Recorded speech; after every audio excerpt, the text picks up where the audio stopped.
जब देश को आज़ादी दिलाने के अंग्रेज़ों से टकराने वाली वीरों की होती है तो उसमें एक नाम मशहूर शेर कहे जाने वाले टीपू सुल्तान का भी आता है। टीपू सुल्तान मैसूर के शासक होने के साथ एक मौलिक सुधारक और अच्छे योद्धा भी थे। स्कूल में इतिहास की किताबों और कई टीवी सीरियल में अपने टीपू सुल्तान के बारे में सुना होगा। ऐसा कहा जाता है कि टीपू सुल्तान की तलवार की धार अंग्रेज की कांपते थे। इतना ही नहीं कि टीपू सुल्तान की ब्रिटिश ईस्ट इंडिया कंपनी के खिलाफ कई मोर्चों पर लड़ाई लड़ी गई और जीती भी गई। मगर सुल्तान से जुड़ी रोचक बातें यही ख़त्म नहीं होती, बल्कि टीपू सुल्तान से जुड़ी कई ऐसी बातें जो इतिहास के पन्नों में ही कई दफन रह गई। आज हम टीपू सुल्तान से जुड़ी ऐसी कुछ रोचक बातें आपको बताएंगे। टीपू सुल्तान का जन्म 20 नवंबर 1750 कर्नाटक देवनागपल्ली में हुआ था, जिसे अब लोग कर्नाटक की राजधानी बेंगलुरु के नाम से जानते हैं। जन्म के वक्त टीपू सुल्तान का नाम सुल्तान फतेह अली खान साहब था।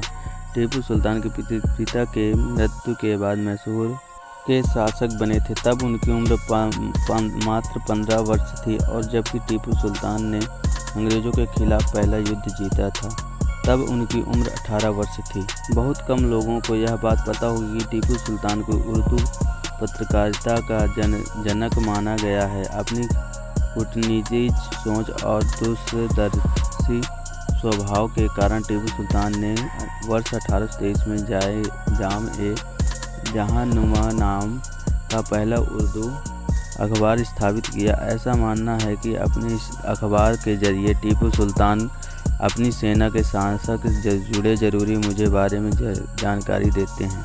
कुछ ऐतिहासिक किताबों में इस किताब का जिक्र मिलता है कि टीपू सुल्तान 4 बीवियां थीं और उनके महल में हरम के 600 से भी ज़्यादा महिलाएं थीं, जिन्हें टीपू सुल्तान ने अन्य शासकों पर लड़कर जीती थी।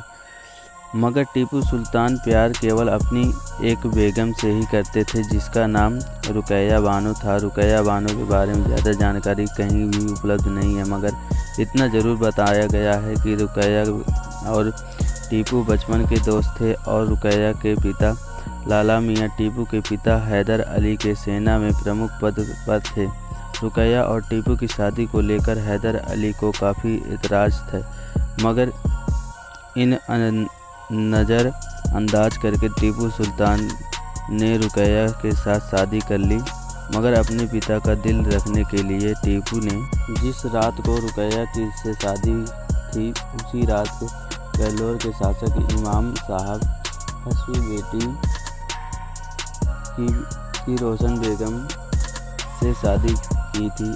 और आपको बता दें, टीपू सुल्तान की पहली पत्नी का नाम हादिया बेगम था। भारत के इतिहास में टीपू सुल्तान से जुड़ी एक कहानी मशहूर है। ऐसा बताया जाता है कि बार टीपू सुल्तान के अपने दोस्तों के साथ जंगल में शिकार के लिए गए थे और वहां उनका सामना बाघ से हो गया। बाघ को देखकर टीपू घबराए नहीं, बल्कि उसका डटकर सामना किया और उसे मगर गिराया। तब उन्हें मैसूर के शेर कहा जाने लगा। टीपू सुल्तान ने हिसान से लेकर उनकी तलवार तक शेर की छवि पाई जाती है। अंदाज़ा लगाया जा सकता है कि टीपू सुल्तान घटना से काफ़ी प्रभावित हुए थे।